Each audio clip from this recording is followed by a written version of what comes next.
O filme O Poço vem abrindo muitas discussões desde que entrou no catálogo da Netflix. As pessoas têm feito teorias e interpretações, cada uma mais diferente que a outra. Hoje vou contar algumas dessas teorias e também a minha interpretação. Tá cheio de spoiler, então se você ainda não viu o filme, tá avisado. Me chamo Laís e sejam bem-vindos.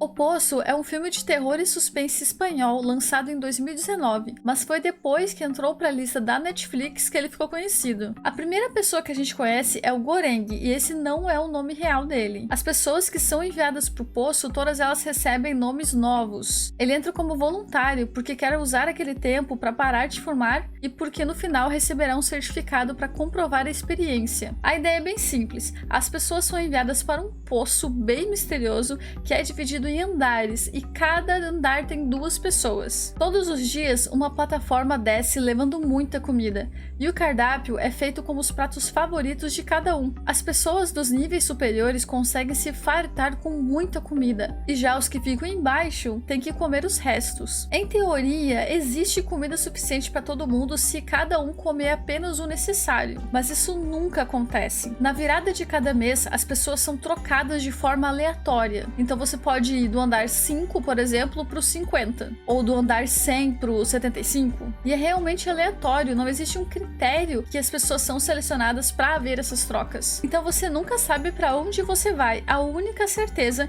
é que você sempre terá o mesmo parceiro de andar. Você só receberá um novo parceiro se o seu parceiro atual morrer de alguma forma. Como tem pessoas que estão presas lá há mais tempo, elas acabam desenvolvendo meios de se manter vivas. Elas mostram como cada um pode se tornar diferente diante de uma situação de fartura ou de miséria. Um exemplo disso é o Trimagazi. Ele é o primeiro companheiro de andar do Goreng e defende que ninguém pense em ninguém e isso nunca vai mudar. O Trimagazi é aquela típica pessoa que se adapta a uma situação ruim da pior forma possível. E o pior é que ele representa grande parte da nossa sociedade. Ele culpa o sistema por todas as coisas ruins, dizendo que não pode ser responsabilizado pelas próprias ações, já que todas as pessoas que estivessem no lugar dele fariam a mesma coisa. Eu vi representado nele todas aquelas pessoas que sempre justificam as próprias ações ou crimes ou coisas horríveis que elas fazem devido à situação em que elas se encontram. Ele nunca pensa no que ele pode fazer para ajudar, mas sim em como ele pode tirar o maior proveito da situação. Sem falar que ele sempre maltrata as pessoas que estão embaixo dele, dizendo que quando aquelas pessoas estiverem em cima,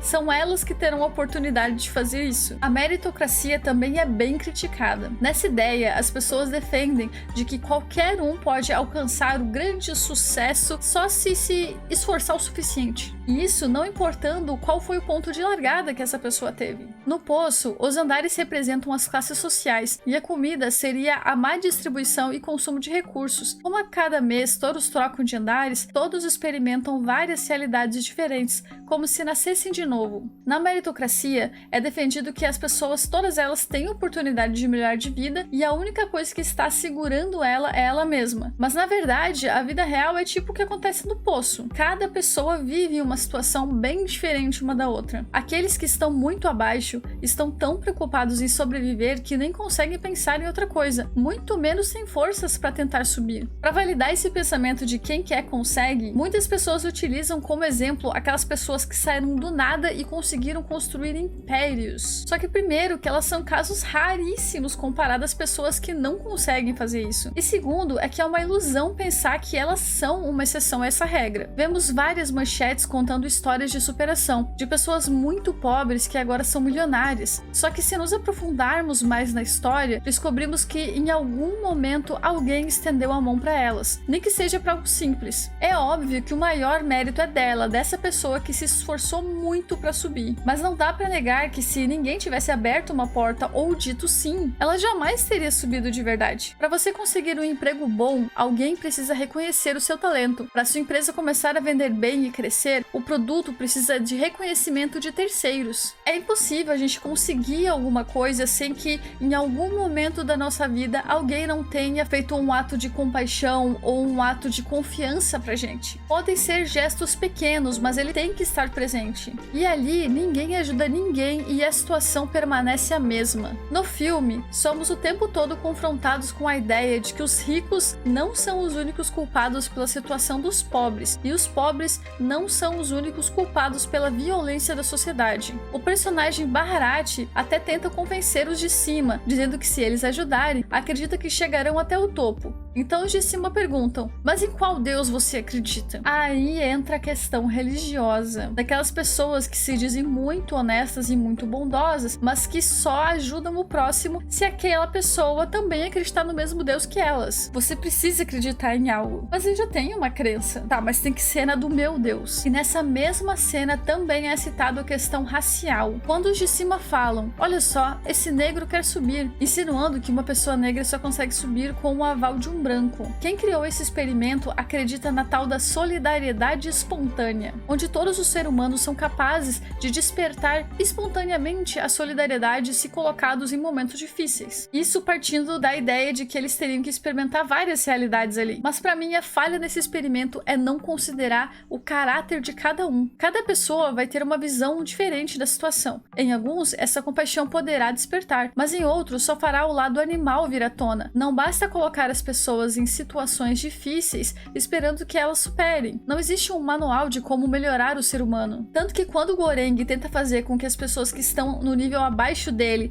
pensem naquelas que estão ainda mais embaixo, ele tem que ameaçar elas. Mas quando vai falar com o pessoal de cima, o Trimagazi já avisa que ninguém de lá vai ouvir, porque não há nada que os de baixo possam fazer para atingir os de cima. E essa parte é muito interessante porque o Goreng, ele ameaça cagar em toda a comida dos caras de baixo e assim eles finalmente escutam ele. Aí tem a parte que ele tá conversando com aquela outra moça e ela fala, agora nós temos que convencer os de cima. E daí ele olha pra ela e fala assim, eu não posso cagar pra cima. Um exemplo de como momentos muito ruins podem despertar coisas diferentes em cada um é aquele senhor que aparece na cadeira de rodas. Ele tá em um andar horrível, passando fome e mesmo assim concorda com a ideia de ajudar outras pessoas e ainda dá dicas de como eles podem fazer isso. Me lembrou daqueles seres incríveis que aparecem do nada em algum momento que o país está passando por algo ruim, tipo a história do Mandela, por exemplo. Outra coisa interessante é que vários sistemas de governo foram criticados. Além do capitalismo e a ideia da meritocracia, vemos o comunismo com a tentativa de distribuição igualitária dos bens, mas assim como na vida real, quando tentam colocar em prática, vemos que é impossível. O egoísmo de cada um faz com que o protagonista tenha que usar a violência para controlar as pessoas. Isso aconteceu em vários regimes comunistas durante a história. É tipo quando a coisa é bonita no papel, mas impraticável na realidade. Uma parte que eu achei engraçada, mesmo sendo meio triste, é quando o Goreng diz que é preciso racionar a comida para que ela consiga chegar até os andares inferiores. E daí o Trimagazi pergunta com deboche, você o quê? Comunista? E daí eu lembrei o que tá acontecendo no Brasil ultimamente, de que toda vez que alguém fala sobre igualdade, direitos humanos, ajuda pra quem precisa, chega alguém e diz, sai daqui, comunista. O Goreng olha pro Trimagazi e responde, eu sou sensato. Uma personagem super importante para a trama é a Imogiri. Antes de entrar no poço, ela era uma das responsáveis por entrevistar pessoas que iriam para o poço. Ela fazia parte da administração, representando uma parte dos nossos governantes. Assim como a maioria das pessoas que estão no poder, ela não fazia ideia de como é a real situação das pessoas. Ela acha que o sistema funciona e que o objetivo pode ser alcançado com alguns poucos esforços. Mas quando ela entra no poço e percebe que na prática as coisas não funcionam, mesmo que o objetivo seja bom, ela perde totalmente a fé e acaba se matando quando vê que no próximo mês teria que enfrentar um dos piores níveis. O interessante é que a Imogiri, ela fazia parte da organização e do processo seletivo para as pessoas do poço, e mesmo assim ela não sabia de verdade quantos níveis o poço realmente tinha. É impossível não relacionar isso com a nossa sociedade. Os que estão no poder ou nas classes sociais mais altas nunca saberão quanta miséria realmente existe. Toda vez que Goreng descia mais um nível, ele não acreditava que era possível ir ainda mais fundo. Também conhecemos a Miharu. Todos os meses ela desce na plataforma, tentando encontrar seu filho perdido. Ela insiste que ele está ali com ela mesmo que menores de 16 anos não possam entrar no poço. Nós vamos conhecendo mais sobre elas através de outros personagens. Trimagazi, com o jeito egoísta dele, diz que não é pra mexer com ela nem pra tentar ajudar, só deixar ela ali quietinha porque ela é louca. Essa postura me lembra muito o jeito como as pessoas no no geral tratam outras pessoas que têm transtornos ou problemas mentais. Eu não sei se a Miharu representa isso naquele contexto, tipo aquelas pessoas que perdem a sanidade porque vivem uma realidade muito cruel, mas essa postura e essa fala do Trimagasi é algo que é bem comum e eu já escutei várias vezes sendo dito ao meu redor. Não mexe com ele que ele é louco. Mas daí aquela pessoa tá nas ruas, muitas vezes passando frio, fome ou até machucado, e ninguém quer se responsabilizar, nem que seja para dar um prato de comida ou um cobertor. Com a aparição de Miharu, a gente fica se perguntando, será que tem uma criança lá de verdade? E não, gente, não tem criança lá. Isso porque a Miharu já vem descendo aquele poço há meses e nunca encontrou. Além disso, podemos ver quase todos os andares quando o Goreng e o Baharati descem, e não há crianças. Quando eles chegam no andar final, o 333, vemos uma menina, mas ela está bem nutrida e sem machucados para alguém que viveu tanto tempo ali. Mesmo se ela tivesse mudado de andar, a Miharu já teria encontrado ela. E se ela não mudasse, já teria morrido de fome há muito tempo. O que dá a entender é que quando a plataforma chega no andar 333, ela alcançou o fundo do poço. Até porque os homens mantêm a sobremesa com eles e mesmo assim a sala não esquenta nem esfria. A sala esquentava até cozinhar as pessoas ou esfriava até elas congelarem se algumas delas tentassem esconder um prato de comida depois que a rampa baixasse. Só que nessa parte no final, um deles está segurando a panacota ainda, a rampa já baixou, né? Aquela mesinha já baixou, e mesmo assim a sala não esquenta nem esfria. Então dá a entender que aquilo ali é o fundo do poço sim, não tem andares mais embaixo. Então parece que aquele último andar depois do 333 não é real. Aquilo tá acontecendo na cabeça do Goreng. A criança, na verdade, é aquela sobremesa que os dois tentaram proteger durante toda a descida. Eles queriam enviar aquela sobremesa intacta lá pro pessoal de cima como uma forma de mensagem, mostrando que eles estavam resistindo, que eles tinham aprendido a como compartilhar. Pelo menos essa foi a minha interpretação. Mas que quando a plataforma volta lá pra cima com o prato intacto, as pessoas da administração não entendem nada. Elas não entendem a mensagem. Sabe aquela cena que acontece no meio do filme, que mostra o pessoal da cozinha tomando um esporro do chefe porque tem um cabelo na sobremesa? E se aquela cena for o final do filme? E se a sobremesa realmente chegou lá, mas na verdade, em vez de receber uma mensagem, eles interpretaram ela como eles queriam? Pensa comigo. Já vemos que quem criou o sistema não sabe como ele realmente funciona.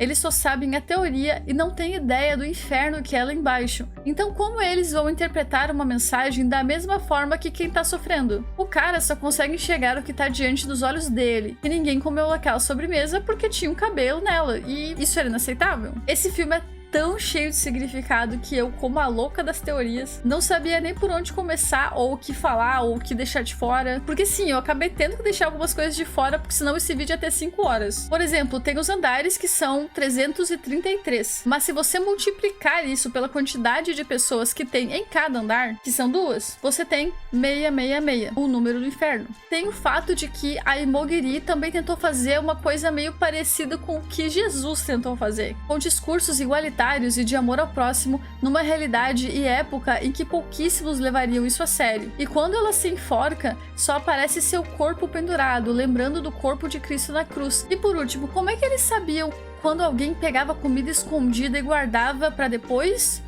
que a mesa baixasse? Porque grande parte da questão e das teorias é que a gestão não tá sabendo o que tá rolando lá embaixo. Mas o fato de que não demora nem 2 segundos para a sala mudar de temperatura nos diz bem o contrário. Eles teriam que ter algum tipo de sistema ou uma câmera diferenciada, eles teriam que ter algum jeito de saber quando alguém ficou com comida. E se eles sabem disso, eles sabem a situação da comida, ou até certo nível ele sabe a situação das pessoas. E outra coisa, a plataforma ela não para nos andares onde não tem pessoas vivas. Então a administração também teria que saber que vários andares as pessoas estavam morrendo. Até que ponto os caras lá de cima não sabem o que tá rolando ou não querem saber? Mas é isso aí, comenta aqui embaixo o que vocês acharam do filme, quais suas teorias, notaram alguma coisa que eu não mencionei aqui? Espero que tenham gostado, não esqueçam de se inscrever para dar aquele suporte e até a próxima!